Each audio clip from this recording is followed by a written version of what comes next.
Hello everyone, and welcome back to our channel, Forever in Memory. In this video, we'll be honoring American celebrities who have passed away today and in recent days, along with other notable figures from around the world. Before we begin, please show your support by giving this video a like. It really helps the channel. Thank you. And let's get started.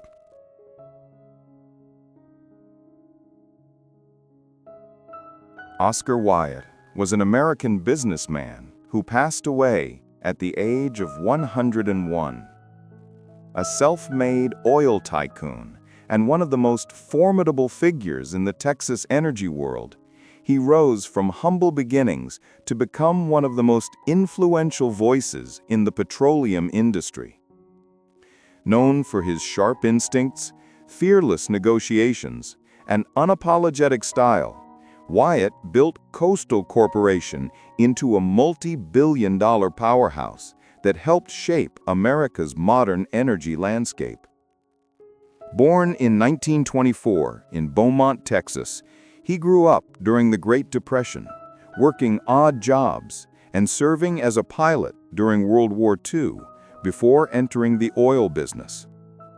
His life became a symbol of grit and ambition, a man who understood both the risks and rewards of taking bold action.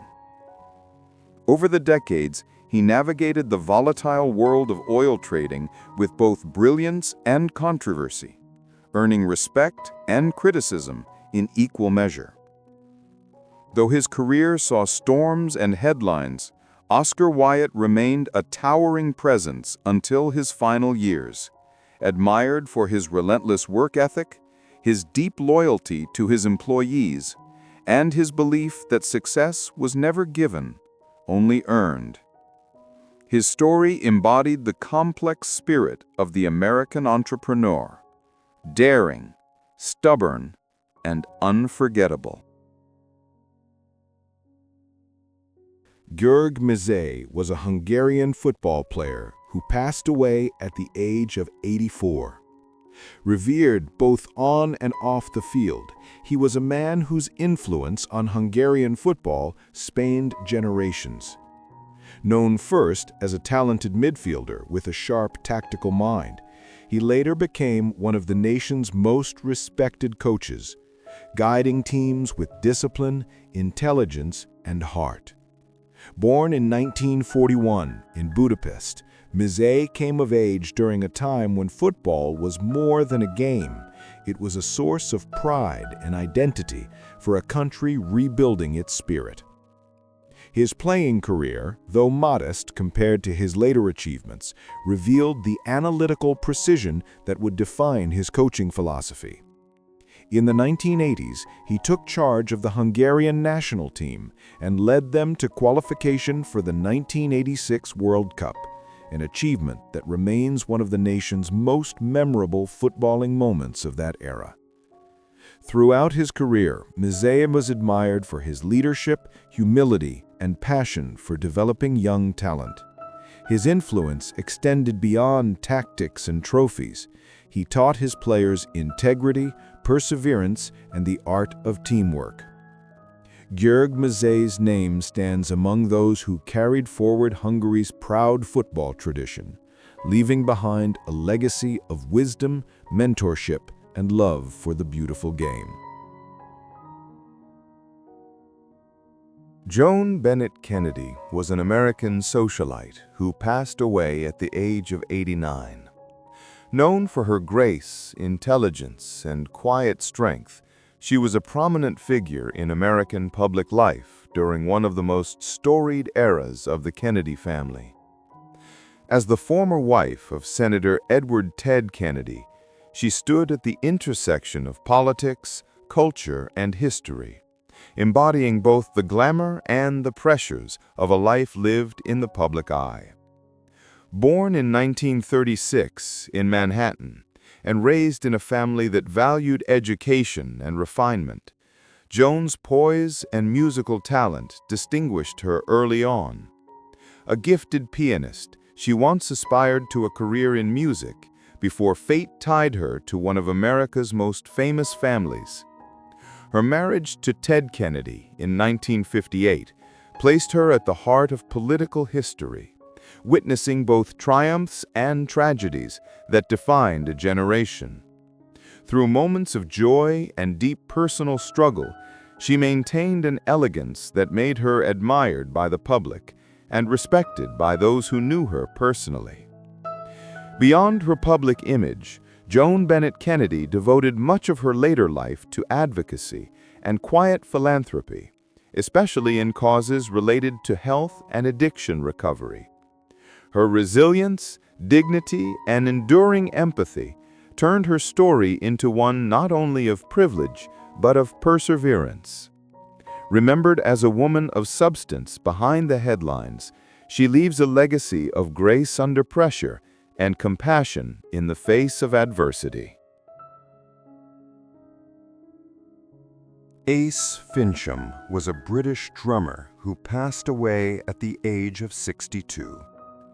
Best known for his dynamic energy and charismatic stage presence, he became a prominent figure in the rock and glam metal scene of the 1980s. As the drummer for Tiger Tails, one of the United Kingdom's most iconic glam bands, Fincham helped define a sound and image that captured the wild spirit of the era, loud, colorful, and unapologetically bold. Born in the early 1960s in the United Kingdom, Fincham discovered music as a teenager and quickly found his rhythm behind the drum kit. His powerful playing style combined precision with raw passion, making him the heartbeat of every band he played with. Tiger Tails rose to international attention with their flamboyant look and infectious sound, and Ace's relentless drumming drove their performances with explosive intensity. Though his life on stage was full of noise and movement, those who knew him personally remembered a kind, down-to-earth man with a wicked sense of humor and a deep love for his craft. Even after the glam era faded, he continued to perform, record, and inspire younger musicians. Ace Fincham's legacy lives on in the pulse of every drumbeat that still echoes from that golden age of British rock, a rhythm that refuses to die. Zdravko Šotra was a Serbian film director who passed away at the age of 92. A towering figure in the cultural life of the former Yugoslavia and modern Serbia, he was celebrated for his profound storytelling, cinematic elegance, and deep understanding of human nature. Over a career that spanned more than 6 decades, Šotra directed some of the most beloved films and television series in the region, capturing both the humor and heartbreak of everyday life. Born in 1933 in the town of Kozinice, he grew up during a turbulent period of history that would later shape his artistic vision. His works often blended nostalgia, irony, and warmth, reflecting the complexities of Balkan identity with honesty and compassion. Among his best-known creations were Zona Zamfirova, Layanje na zvezde, and Ivkova Slava, films that became cultural landmarks, uniting audiences through their wit, emotion, and vivid portrayal of Serbian tradition and spirit. Šotra's directing style was characterized by clarity, rhythm, and an unpretentious love for people. He had an extraordinary gift for turning literature into living, breathing cinema, and for drawing unforgettable performances from actors across generations. His legacy is not merely a filmography, but a mirror of a nation's soul, a collection of stories that celebrate resilience, laughter, and the quiet beauty of ordinary life. Through his art, Zdravko Šotra taught audiences that even the simplest human moment can be timeless when told with truth and heart. Niyazi Sayin was a Turkish ney flautist and music educator who passed away at the age of 98.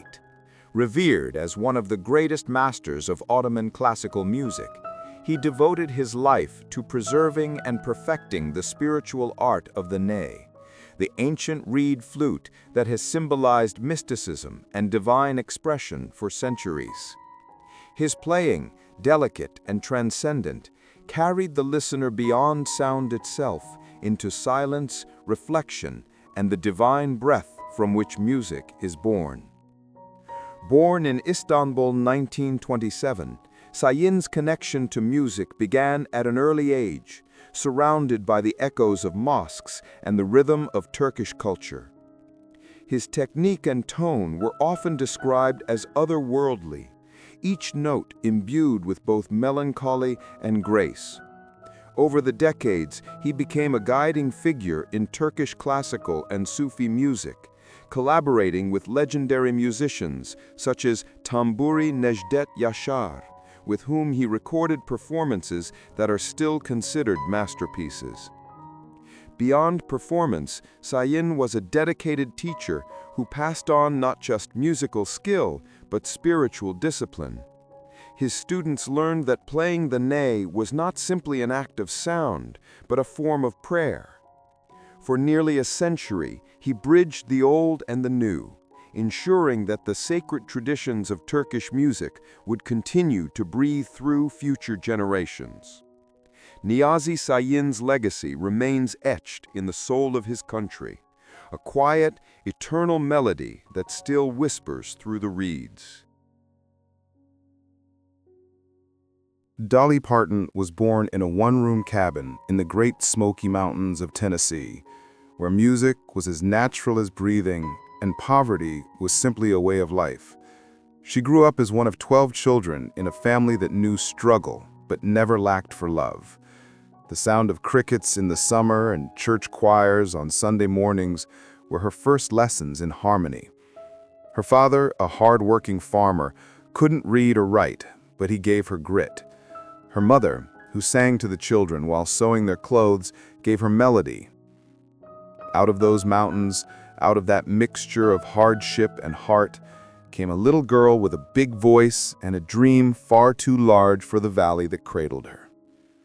From the moment Dolly learned her first 3 chords on a weathered guitar, she understood that music could carry her beyond the hills. She sang wherever she could, at church gatherings, on local radio shows, even standing on wooden crates in front of grocery stores when she was barely tall enough to hold the microphone. Her songs were simple at first, but they came from a place of truth. Neighbors would stop to listen, their eyes softening as the child sang about love, loss, and faith, with a wisdom far beyond her years. When she was a teenager, the bright lights of Nashville shimmered in her imagination like a promise. On the day after she graduated high school, she left home with nothing but a suitcase, her guitar, and the unshakable belief that she was meant for something extraordinary. Her family cried when she boarded the bus, but Dolly smiled through the tears. She wasn't leaving her roots behind, she was carrying them with her, woven into every note she would ever sing. In Nashville, the world didn't open easily. The city was filled with hopefuls just like her, girls with big hair, bigger voices, and the same wide-eyed dreams. But Dolly had something different, a spark that blended innocence with ambition, kindness with confidence. She wrote songs late into the night, her little apartment echoing with melodies that sounded like prayers whispered into the dark. Even when doors closed, she kept knocking, never losing the warmth that made people remember her. By her early 20s, she began to make her way onto country music charts, her voice carrying both the purity of the mountains and the polish of a star in the making. The child from the Smokies had begun her long, remarkable climb, not just toward fame, but toward becoming one of the most beloved figures in American music, a symbol of resilience, wrapped in rhinestones and sincerity. When Dolly arrived in Nashville, she carried with her more than a voice. She carried a story that people instantly felt but couldn't quite explain. Her songs didn't sound like the slick, polished hits that filled the radio. They sounded like truth.